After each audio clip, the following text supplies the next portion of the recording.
Hello friend, or foe, I might have a few of those out there. Today we're doing some stretches for the lower body, so it would be perfect to accompany a post-run or a leg workout if you just fancy doing some lower body stretches. You won't need anything else apart from yourself and a exercise mat or a yoga mat, so I'll see you in a sec.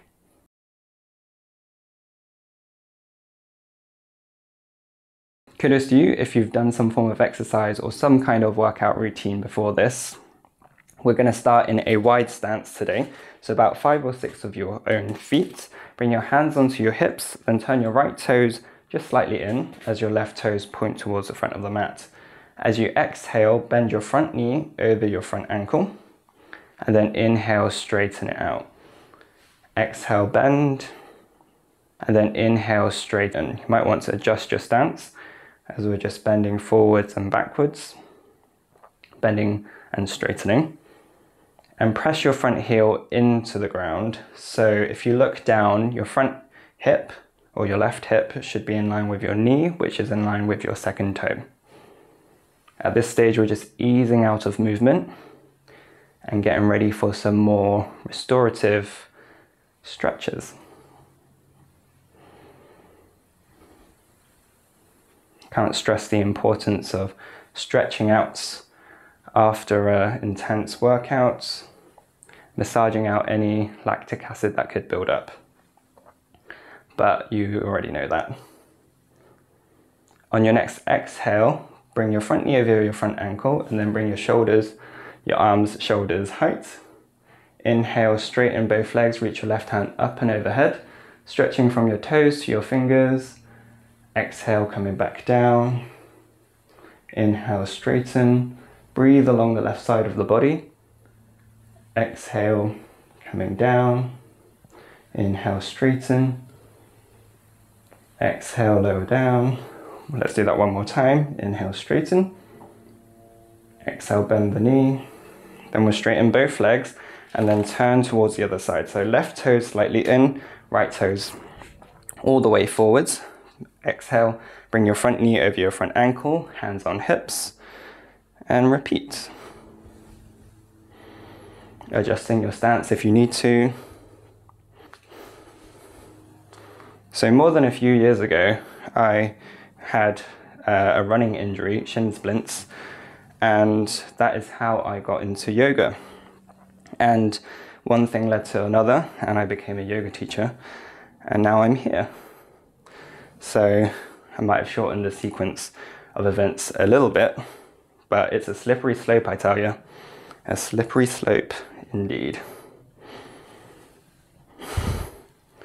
As you exhale, bring your front knee over your front ankle, arms shoulder height.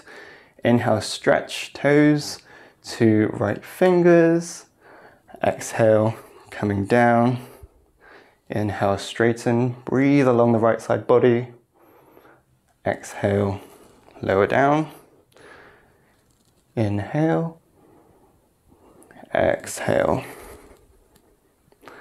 One more time, straighten both legs, reach back. Exhale, shoulders height. Straighten both legs. We're going to turn towards the front of the mat and step the left foot forwards as gracefully as we can. So I'm going to give myself a little bit more space and then bend the knees and bring the belly onto the thigh and then fold forwards. Start pedaling out the feet. Relax the neck, maybe shake it side to side. And then roll the shoulders up and back. And it should feel slightly different, allowing gravity to do some of the work for you.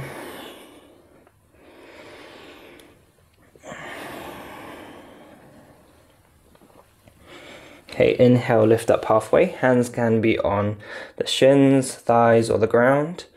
And then as you exhale, we're going to step the left foot back into a low lunge using our fingertips or palms to assist us. Lower the back knee down. And then we're going to make some circles of the hips in one direction. Flexing that front foot so we protect our knee. Should feel really good on the hips. And then reverse the hip circles in the other direction.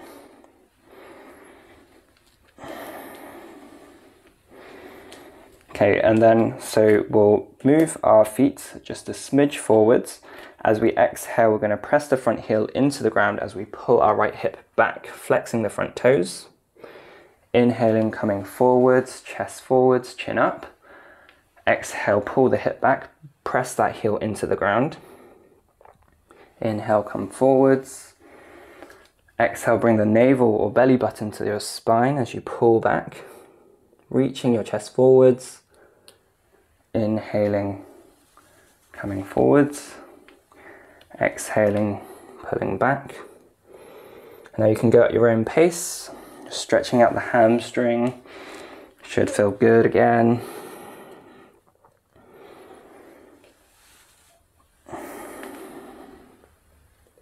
One more time, coming forwards. One more time, coming back. Oh, 1.5 times coming forwards. Coming forwards, we're going to lift the back knee off the ground and then step that forwards, and we'll switch. So step the right foot back, lower the back knee down, flex the left foot, and then make some small circles of the hips. So we're flexing the front foot to protect the knee joint, because knee injuries can be super expensive and take a long time to heal. So I recommend being cheap and cheerful. Reverse the direction of the hip circles if you haven't done so already.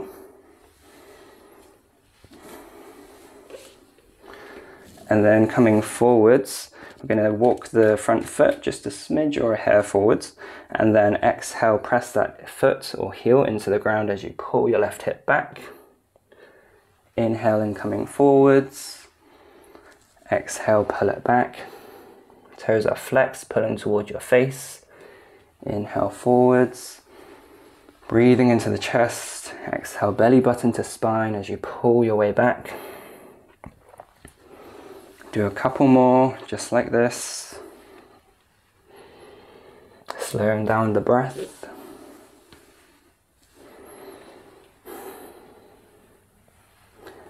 Let's come forwards, then plant your hands onto the ground, lift the back knee up, press your hands into the ground as you bring your front foot to meet your back into a plank pose, just as a transition to lower the knees down, untucking the toes, lowering the hips down, and bringing your elbows underneath your shoulders. In this Sphinx pose, press the tops of your feet into the ground, and that should help encourage an internal rotation of the thighs. So thighs should feel like they're spinning towards each other and up towards the ceiling. Press your hips into the ground, your elbows and your forearms into the ground, and pull your chest through your arms, broadening the collarbones, holding a static but active Sphinx pose. Let's take one deep breath here. Breathe all the way down to the hips. As you exhale, relax the lower body, the legs. And we're still pressing the elbows and forearms into the ground to support our upper back, but we're going to make some half circles with the neck. Again, dissolving any tension that you might have there. And as you get more comfortable, make the circles a little bigger, maybe some full circles. Go slow at first, and then increase your range.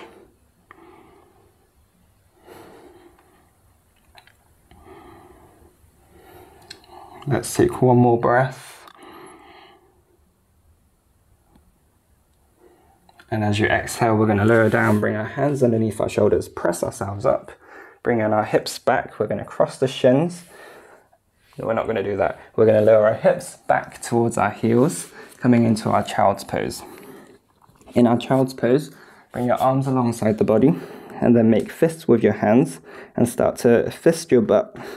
I mean to knock your butt with your fists. That's a different kind of genre of content.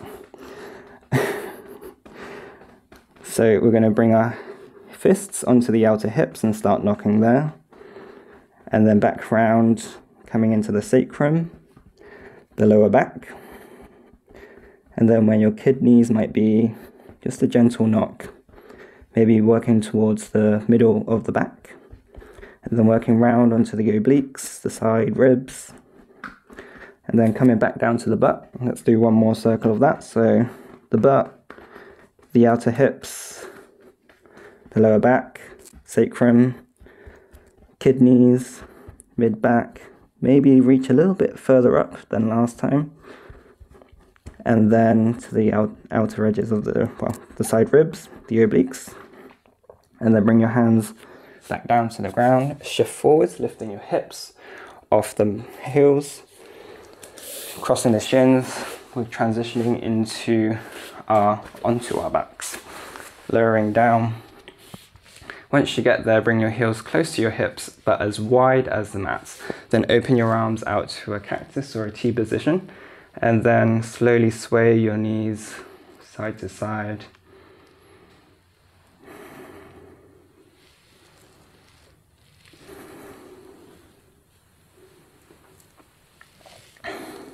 You can close your eyes for the rest of this class, but keep that breath steady and even. Should feel really good on the low back as you're massaging it. Making sure your shoulders are even on the ground so they're not lifting as you're twisting side to side.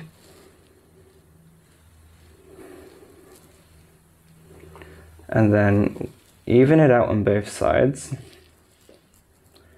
Bring both knees into the chest. Bring your hands onto your calves or onto your ankles, supporting your legs as you start to roll your ankles in one direction.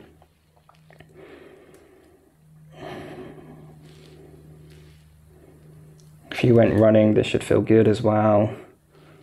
Reverse the direction of the circles.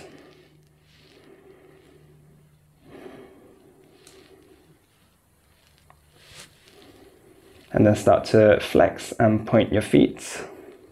Flex and point. Start to feel your leg juices going down to your chest juices and mixing with your head juices. I'm sure there's more scientific words that I could use.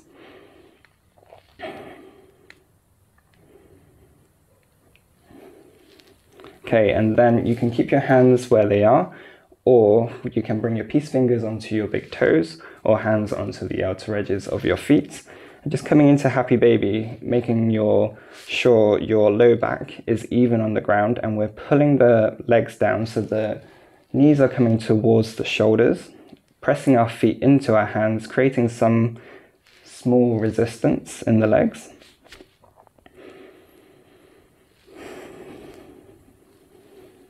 And then you can stay here in a static baby, or straighten one leg out and bend the other, or rock side to side in your happy baby.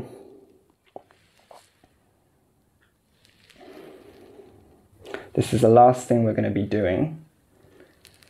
So if you need, or you feel like your body needs something else, I encourage you to take those final stretches before we move into a shavasana. That could be a legs up the wall, or some rolling bridges. Otherwise, if you're happy, we're going to lower the feet down to the mat, straighten them out.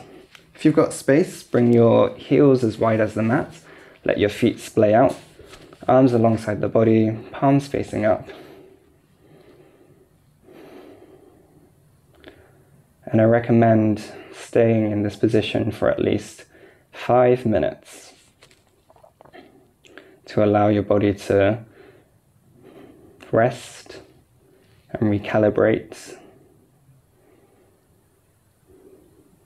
All you need to do is watch the breath. And if you get distracted by thoughts, just take a deep breath and reset and repeat. Your body's going to love you for this kickstart of the healing and restoring process.